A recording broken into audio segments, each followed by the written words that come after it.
I was sitting here crocheting, and in the background I had Emma Chamberlain's podcast playing, and it was an episode about 2025 fashion predictions. And it just got my brain flowing and thinking, so we're just gonna get into it. I think generally more in the crochet community than the knitting community, there's a lot of doing the same thing. Whether it's knit or it's crochet, people will release a pattern, do pattern testing, and like people will make it. But I feel like with crochet, everybody feels like they're making the same thing in a different font. But in 2025, I feel like people are going to shift out of making what everybody else is making and get a little bit more creative and really express what they're feeling in their crochet projects. I find myself like not feeling inspired by the inspiration that is supposed to inspire me, like the things that I save on Pinterest and stuff. I'm feeling more into the abstract things, and that's what I think.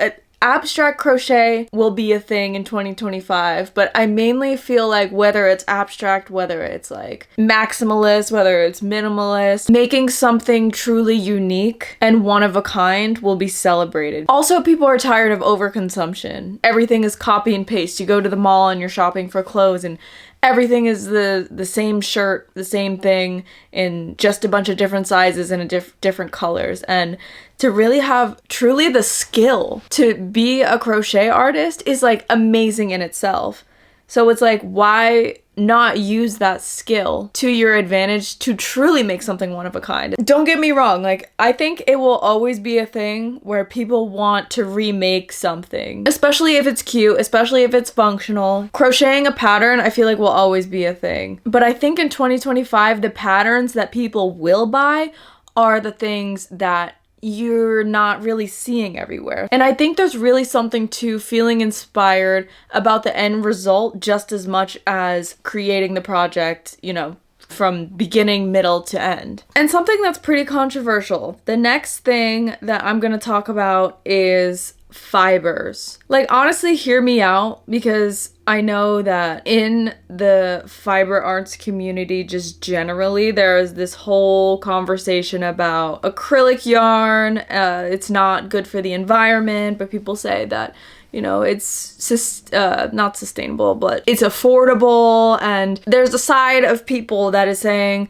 acrylic yarn is plastic, it's not sustainable, and you're ruining the environment or whatever. There's another side that is like, well, I should be able to create and crochet and knit and do whatever, and acrylic yarn is the material that I can access. Whatever. I don't know all of the points to every side, but that's the generalization of it. What I think is gonna happen in 2025 is people are gonna ditch the acrylic yarn. Like, hate me if I say that or don't, but I think that people are going to get won over by the quality of the yarn that they're using. I used to only crochet with yarn that I could get from Michael's and Joann's, and all of that is basically all acrylic and nylon and polyester and a majority of synthetic fibers. Once I started crocheting with fibers from a real yarn shop, and not everybody has one near them, which is totally fair, but I think that people are gonna go out of their way to have that feeling that they're crocheting and they're making something with high quality fibers. Like, there's a different feeling to it. I get people who are allergic to wool and like feel like fibers are scratchy, but even if it's just cotton, I feel like people will hold themselves to a higher standard when it comes to crochet. And I get that, you know, there are some nice acrylic yarns. Guys, let me tell you a story, actually. I did not have yarn. All of the yarn shops were closed where I was at. I wasn't even home at the time. And I'm lucky enough to have a yarn shop that's literally 10 minutes away from me, and it's fantastic. All the yarn shops were closed where I was at, And I was like, you know what? I really, really, really need something to do. I really love to crochet right now. So I went to Michael's. I was like, let's go to Michael's and find the best yarn that I can have. Before I moved over to more high quality fibers, I always thought getting a high quality fiber yarn was just way too expensive. It's like, I can get 300 yards for $2 in this acrylic yarn. I can go to the yarn shop and get a nice, I don't know, like a wool, mohair, cotton, whatever, $28 for a skein of yarn. And I'm just like, that is ridiculous. But I do think that people will end up thinking about what they're gonna make a little bit longer. Like, there's gonna be another step in the thought process of creating something, because I feel like with acrylic yarn being so cheap and so accessible, you make a project that you don't really even know if you're gonna like, and it's not as thought out because you're not thinking about wasting materials or anything like that. And if you mess up, you can just, like, I don't know, it can just be another one of those projects that are added to this pile of things that aren't functional, or, you know, you wouldn't care if you got rid of. But I feel like with the higher quality material, I feel like some people are curious about it. Like, you've got to be curious about it a little bit if you've never crocheted with cotton or mohair or wool or anything like that. I feel like people are going to get curious about it, especially the people who only have acrylic yarn, only have used acrylic yarn. I think in 2025, people are gonna go, you know what, maybe I'll spend the extra $10 for a skein of yarn here and just wanna experience it, you know, just even if it's just out of curiosity. Like, maybe it's not about sustainability, maybe it's not about anything like that. I think people are gonna get more curious about natural fibers. Oh my god, I didn't even finish telling you guys the story that I was telling you. I don't even know how I stopped telling you guys that, but I went to Michael's and I bought acrylic yarn. And in the store, it felt like the nicest fiber I could get. But when I got back home with it and I was touching it, I could not crochet with it any longer. I literally just, like, some sensory thing triggered me and I was just like, ugh. It just felt like plasticky, and it I don't know, something about it. I just had to get rid of it. I could not pick it up again. And all of this does not go to say that I'm saying that you should never use acrylic yarn. Do what you want. But I think in 2025, people are gonna get curious. I think the people who explore their curiosity into trying out the natural fiber will have that sense of, like, luxury. Like, you know, when you have something nice, you want to savor it, or when you go to a nice restaurant, or you buy a high quality piece of clothing or a really nice pair of shoes, it's like you want to savor it. You want to take care of it more. Something about it feels worth spending a little extra money because you know you're getting something quality. Even if people don't have a local yarn shop around them, they'll drive an hour to go get the yarn, or they will find a website. And I feel like somebody will make more businesses, like people will come up with more businesses to make higher quality yarns more accessible online, like for people to get it shipped to them. But then there's also, like, a red flag that comes up in my mind, like, how sustainable are those companies gonna be? Like, I am not in support of a company that doesn't get their fibers in an ethical way. Like, that is a line crosser for me. But also in 2025, I think that people are going to take a swing back at the projects that they've made, and maybe the projects that they're bored of, don't feel entirely satisfied with, especially if it's clothes. I feel like people are going to take a swing back and revisit those projects and, you know, add something to it, like do a little embroidery on it, or take a shirt, a short sleeve shirt, and add sleeves on it. And I feel like people are gonna, like, revamp their project. It's gonna be like their once finished project 2.0, you know, instead of, like, remaking an entire project, like, just because they weren't satisfied with a, I don't know, sweater that they made. They won't make a new sweater, but maybe they will do something with what they already made to like that project. So I really am thinking that 2025, there's a theme of more sustainability, but not entirely with the intent to like focus on the planet and stuff like that. You know, like that's always a good motivation, but I feel like people are going to be motivated in other ways. Because I think at the end of the day, people are so freaking tired of overconsumption and buying a new thing. And overconsumption has definitely been a theme in a lot of people's lives. People are going to be realizing in 2025 that they have too much shit. They have too much low quality yarn. Like I feel like people just want something nice. They have too many projects that they're not completely satisfied with. Like people just want to have less stuff in a higher quality. I feel like that's going to be a theme in 2025, guys. But let's get into more of the specifics of about what I think people are going to be making. And yes, we're going to ignore the fact that I just said of about. You guys know what I mean.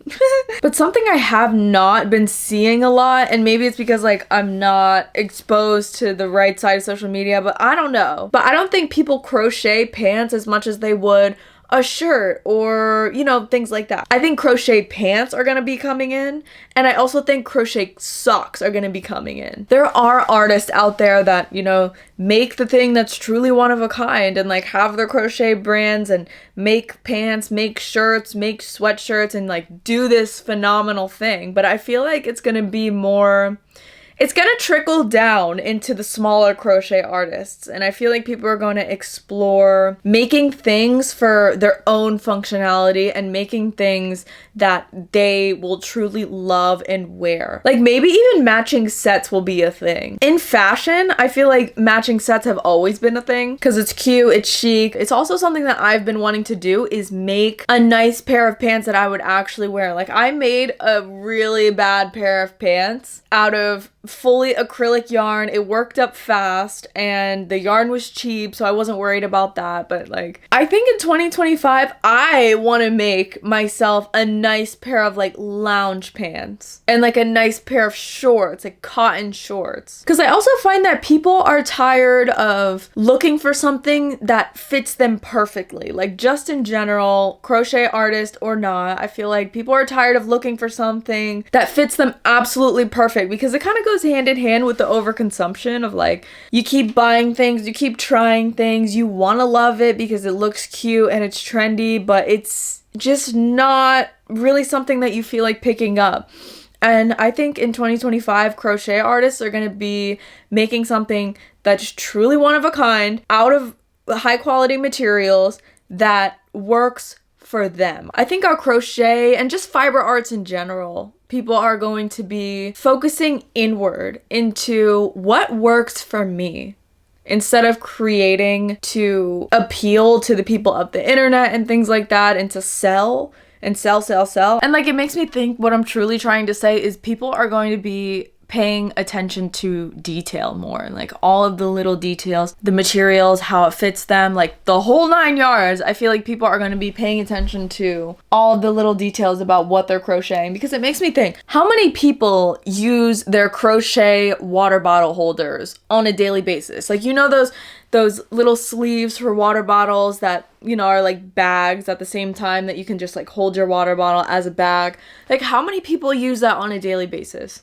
That's just one example. I feel like not very many. I feel like that's just kind of a project that, you know, it's cute. Like maybe you could take a cute picture with it. It looks good on your Instagram feed, but it's like, how functional is it? Like it may be functional, but are you using it every day? And I feel like people are going to be looking for patterns and looking to create something of their own that is truly functional, like something that you actually want to use. And of course, I think that people will always go for creating something that is cute, no matter how functional it is. But I think that definitely it will be a theme and a trend in 2025 to be functional. Back up for a second. I want to talk about the pants again. Baggy crochet pants. Oh my god. I was thinking that baggy pants have been in for a long time, and I think that people will like crochet a balloon pant, like a flared crochet pant, but like something that actually looks good. I've seen it before. What I've seen before wasn't entirely... It was a great idea, but I think it wasn't fulfilled all the way. I really do believe that in 2025, we're gonna see some really cool designs like we've never seen before. People are going to be creating things from the heart instead of trying to make a better version of what somebody else made. I think that you're going to see a lot of original crochet pieces in 2025. I think you're going to see more functional patterns in 2025. I think we're going to see more sustainability in 2025, more quality products in 2025. I do truly believe that we're going to see these predictions that I'm making in 2025, and I'm mostly excited about the functionality part, like seeing more functional patterns. And I'm also really excited about seeing more original projects, because when I see on my explore page, when you look up crochet, it's like everything feels like copy and paste and nothing is really truly attached to a specific artist. Like, I feel like people are gonna be embodying themselves as an artist instead of being like, ooh, I crochet and, you know, everything kind of looks the same as the next person.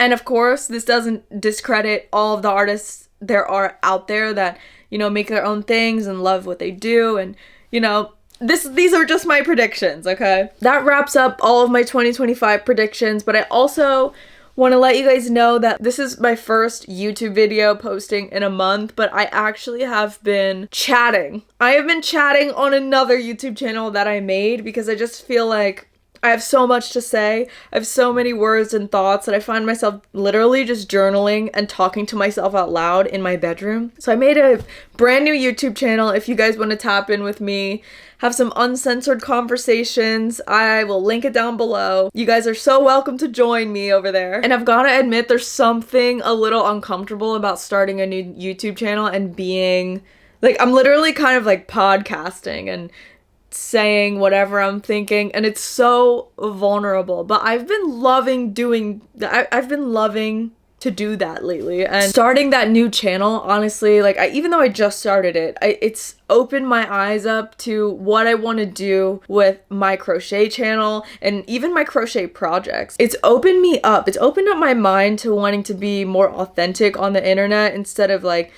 trying to be calculated and express myself in an inauthentic way. I just don't think that's the way. And just moving forward, I want to let you guys know that I'm still on my crochet channel. I'm still on this channel, but I'm just aiming for a different approach. But thank you guys so much for listening to my 2025 crochet predictions, and I will see you guys soon. I'll see you guys so soon.